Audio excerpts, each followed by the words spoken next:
नाज़रीन, बिलावल भुट्टो का लाहौर में मीडिया से गुफ्तगू के दौरान खातून से दिलचस्प मुकालमा हुआ। खातून ने कहा बिलावल सियासत की बातें छोड़ें। बिलावल ने कहा सियासत की नहीं तो फिर मैं कैसी बातें करूं। खातून ने पूछा आप कैसे हैं। जवाब में बिलावल भुट्टो ने कहा मैं बिल्कुल ठीक, आप कैसी हैं। खातून ने जवाब में कहा मैं भी बिल्कुल ठीक हूँ, मौला आपको सलामत रखे, आमीन। बिलावल ने कहा ये दुआएं काफी हैं हमारे लिए। ये वीडियो क्लिप मुलाहजा फरमाएं। और शहर में खड़े हैं और जिस तरीके से यहाँ लाहौर के आपकी बात अच्छा जिस अंदाज से यहाँ की सियासत की बातें मैं ना करूँ, आपकी क्या बातें करूँ भाई?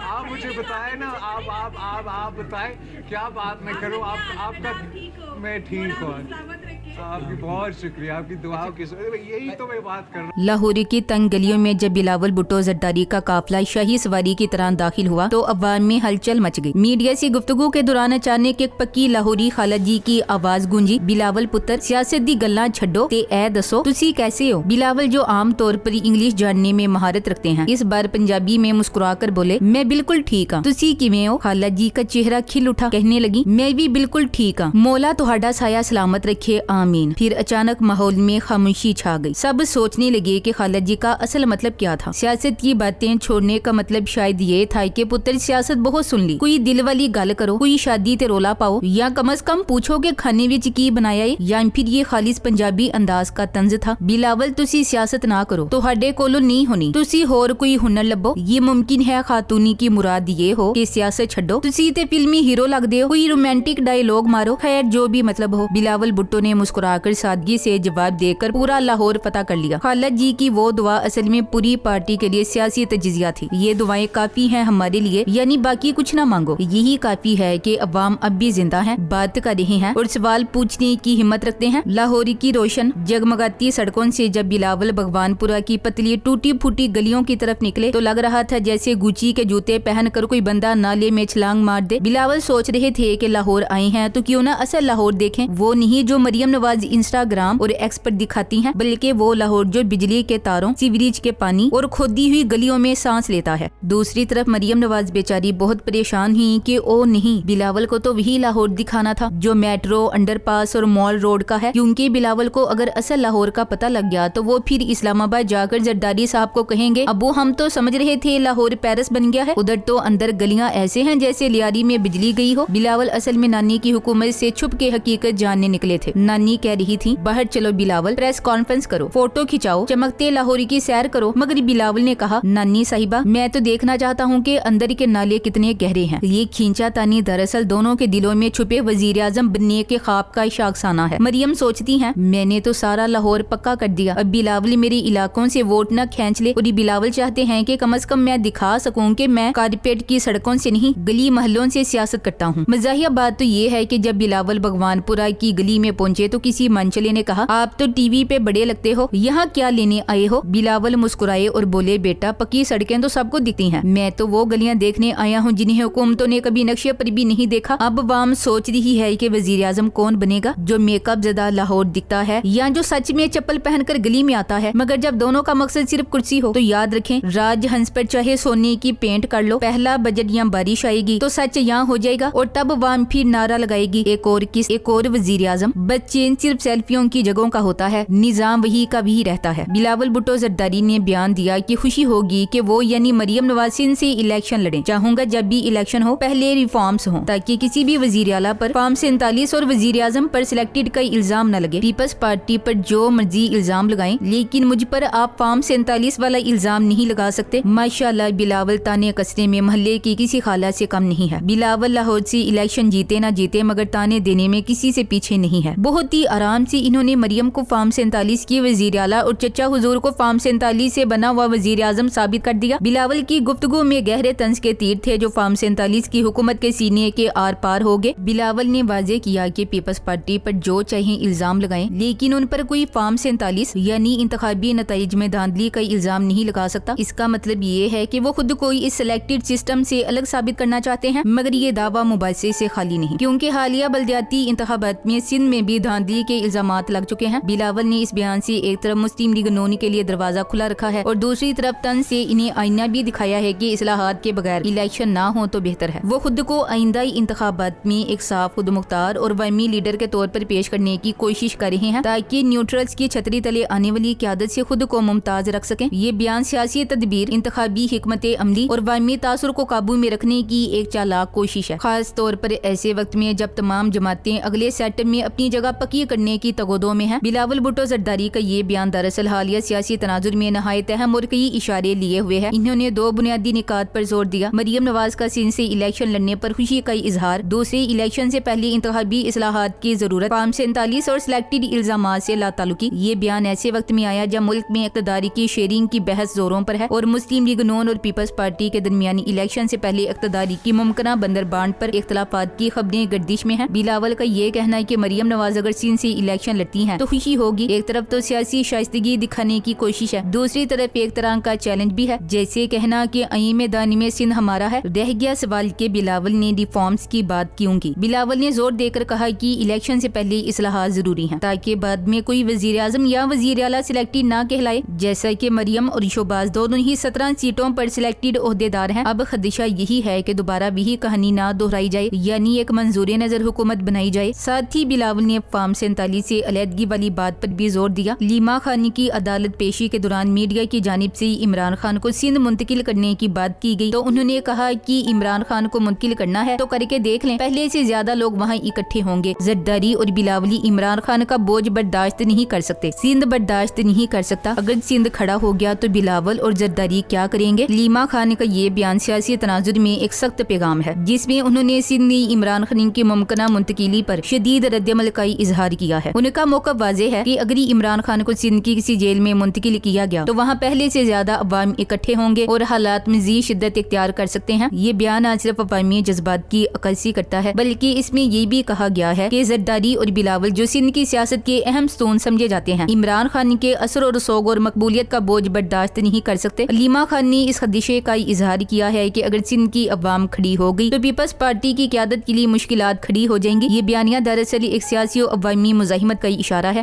جس میں یہ باور کرانے کی کوشش کی گئی ہے کہ عمران خان کی جدوجہد صرف پنجاب یا خیبر پختونخوا تک محدود نہیں بلکہ سندھ میں بھی ان کی جماعت موجود ہے اور کسی بھی غیر منصفانہ اقدام پر شدید رد عمل آ سکتا ہے۔ بلاول معاہدے کے مطابق اب 2.5 سال کے لیے پاکستان کے وزیر اعظم بننے کے لیے پوری طرح تیار ہیں۔ ولی صاحب صدر تو بیٹا وزیر اعظم، پرفیکٹ منظرنامہ، مگر عوام پوچھتے ہیں کہ پہلے آپ یہ بتائیں کہ سندھ کا سارا ریونیو کہاں جاتا ہے؟ کراچی کی سڑکیں اور ٹریفک بلاول کی حکومت کی کارکردگی کا پول کھول رہا ہے۔ بلاول اور کراچی کی سڑکوں میں بہت گہرا رشتہ ہے۔ کراچی کی سڑکیں اور بلاول کی تقریریں دونوں میں ایک عجیب سا رشتہ ہے۔ سڑک پر سفر کرو تو جھٹکے لگتے ہیں، تقریر سنو تو دعووں کے جھٹکے محسوس ہوتے ہیں، پر صرف یہ ہے کہ سڑکوں پر جھٹکے جسم کو لگتے ہیں۔ بلاول صاحب ہر جلسے میں اتنے دعوے کرتے ہیں کہ لگتا ہے اگلے دن کراچی پیرس بن جائے گا۔ Thanks for watching. اللہ حافظ۔